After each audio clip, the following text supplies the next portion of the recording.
So we're here, it's early afternoon at the PDAC conference here in March 2014. Again, Sunday, March 2nd. It's been a very busy day, and I have another great special guest here with me that knows a lot about the Indian market and the Chinese market for gold, but has an overall view of what's going on. It's Jayant Bhandari. He's based in Singapore. He's an institutional advisor as well. JayantBhandari.com is how you can reach him. He's worked with U.S. global investors, with Frank Holmes, as well as Casey Research and Doug Casey, and also runs, on top of all those duties, he runs the Capitalism and Morality Conference annually in Vancouver. We'll provide more information on that at the end of the segment. But here, Jayant, thank you so much for coming to join me today. Thanks. Thank you very much for having me here. Excellent. That's great. So you know a lot about the Indian and Chinese market, and you've traveled all around India, a lot of parts of Asia, North America. You have a very good overall view of what the overall landscape is in the sector, anyways. But primarily India. We're here to talk about the Asian gold myth. So before we get into that, what is India? I mean, culturally, there's 1.6 billion people there. Just a brief grasp of the history, and then okay. So India's population is about 1.24 billion people. 1.2. Okay. That's 1 out of every 5.5 human being living on Earth. So it's a very important population. It's 16 to 20% of the world's population living in that country, and it has been a country that has existed since so-called independence from England. Right. It's mostly a Hindu nation. And Hinduism is a strange word, really, in a way, because Hinduism is a word concocted by Europeans. Right. And these are the people who live on one side of the Indus River. Maybe they hate each other, maybe they don't like each other. They have very diverse cultures in that country. People speak very different languages. So, in fact, it's not even a country. It's very difficult to define India. Right. Okay. Interesting. So, given that, why do Indians have such a love for gold? Why is that so ingrained in their culture? Well, because they have recognized very well that their rulers are thieves. And these thieves have been still taken. So in countries, in Western countries or in better, more developed countries, right, you lose maybe about 50% of your money in bureaucracy, in wastages. Right. In India, roads get built on paper, schools get built on paper, but in reality, nothing exists. And that's absolutely true, because I remember in my last visit in December, I went to India, and I obviously go there to visit family and everything, but things just don't get built on time. It always stretches to the next visit I'm there, and then the bridge is built. And it's very unfortunate. And then they fall apart. Yeah, exactly. Well, you've done many interviews on this subject of Indian gold, and I really want to touch on this. Where you've mentioned that Indians will lower the demand for gold because of the stagnant economy going forward, and the lower income of I guess you can define that a little bit more in detail. But what I want to pose is that Indian investors took 974.8 tons of gold in 2013, an increase from 864.2 tons. Now, it's quite. But I have to include it was a drop from 2011 to 2012, and then an increase to 2013 based on the public numbers here. And with the finance minister, Mr. P. Chidambaram, yes, thank you. He's increased duties from 2% to 10%. He has an 80-20 scheme, which is the 20% that has to be re-exported, and several other restrictions. Why was there an increase in gold based on the numbers that we have public? Okay, firstly, you can't trust any of these numbers. Okay? The way Indian market works is, and let me expand a bit more about India first.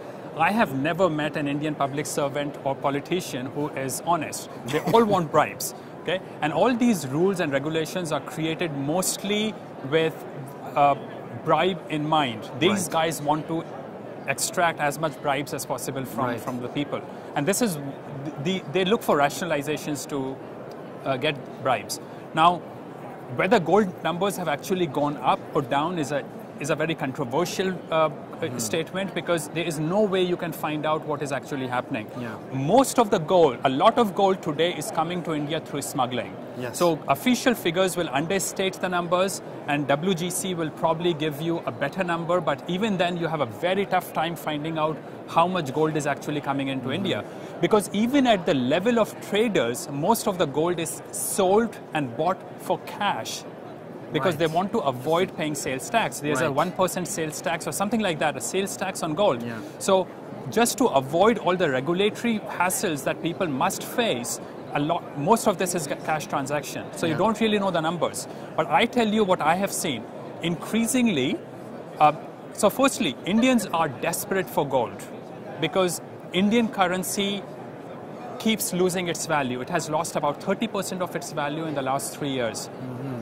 Inflation is consistent and chronic, about 10% every year. Right.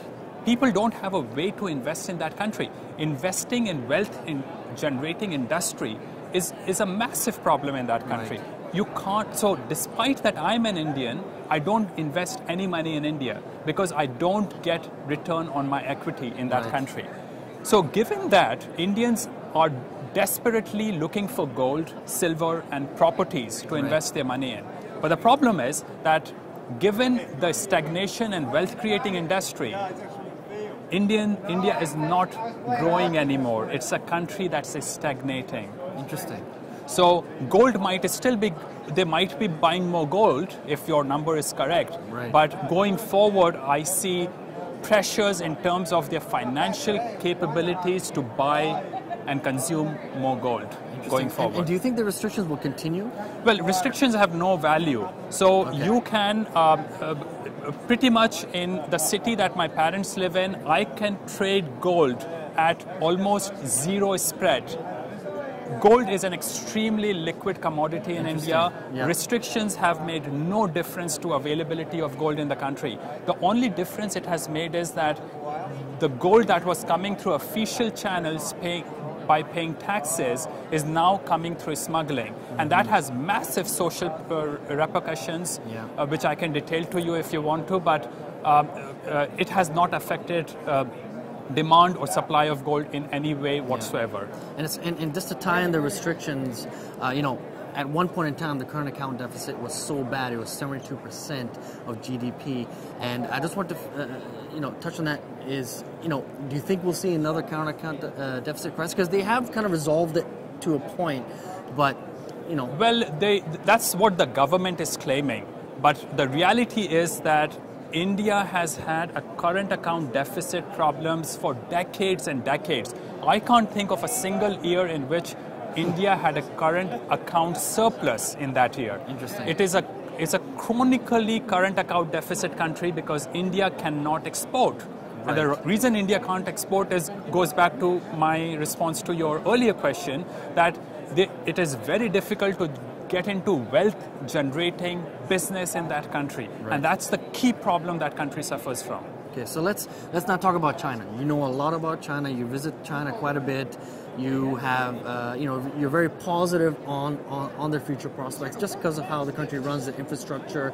Now, you reference China as being the number one country, and you can't world country, and you can't really compare it to India. And in 2013, China passed India as a top consumer for gold at around, I think it was according to Koos Jansen of in Gold We Trust, it's 2,197 tons. And according to the World Gold Council, it's 1,000 tons versus India's 974 tons. So what's the significance of this from the Chinese perspective? Well, China is, the one great thing about China is that I continue to be a China bull. I think China continues to grow at a very good rate. It's growing at about 7 to 8% even today. Mm-hmm. And in absolute terms, that means it's continuing to grow at a faster rate than it was growing in the past earlier years. Chinese are also afraid of their government, and they want to secure their property by putting their money in gold or by transferring their money from local currency to US dollars or through bitcoins. And that's why interestingly, you had such a nice arbitrage in Bitcoin in China. So they are buying gold to secure themselves from confiscation by the government.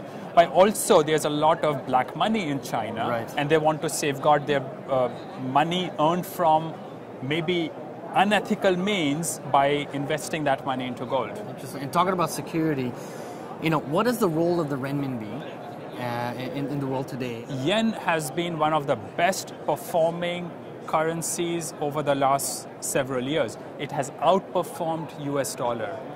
Now, if you had money in yen over the last 3 or 4 years, not only you would have improved your currency value in terms of US dollars, but you would have also earned a much higher interest rate than you would have earned in the US dollar. So yen is truly a very good currency. I like to put my money in, keep my cash in yen. So, we talk about smuggling, but what are the risks in addition to that for Indian and Chinese gold demand to go forward? Well, I mean, certainly in terms of India, my big fear, and I have to say my view is very different from a lot of other people who are actually very euphoric about India. I'm extremely pessimistic about India today.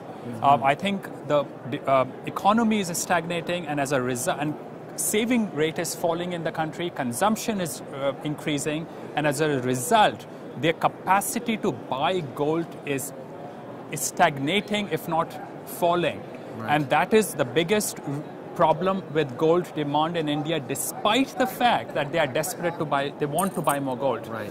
As far as China is concerned, I think China has picked up all the slack that India has created, and Chinese are buying even more gold than they did in the past. You go to gold shops in Hong Kong or in Shanghai or Beijing, they're packed with people. Right. Chinese are buying more gold than they ever did before, and I think they will pick up, they will take care of any fall in demand of gold in India. Right.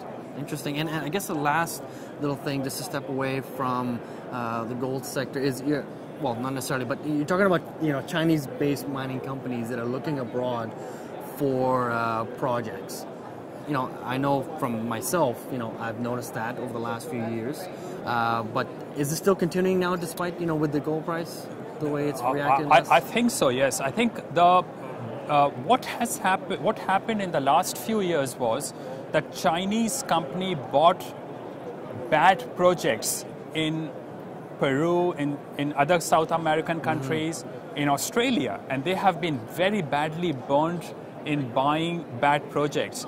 Now they have become much more astute about what they want to buy, right, and they don't just trust Western companies anymore. Right. So they scrutinize projects more. I interact with some of those people who want to buy projects in the gold projects or base metal projects. They're looking for economically viable projects that have that can work even at a lower metal prices, and they want a big size project. So their interest is still there, but they are not so gullible anymore, I think. Yes, well, that's excellent. Thank you so much for the overview of the Asian gold market. A lot of experience here. If you want to get more information, you can contact Jayant at jayantbhandari.com. We'll put the information on our channel here, as well as look into his Capitalism and Morality conference that takes place in Vancouver. Other than that, thank you so much, Jayant, for the great insight. Thank you very much for having me here. Perfect. Thank you.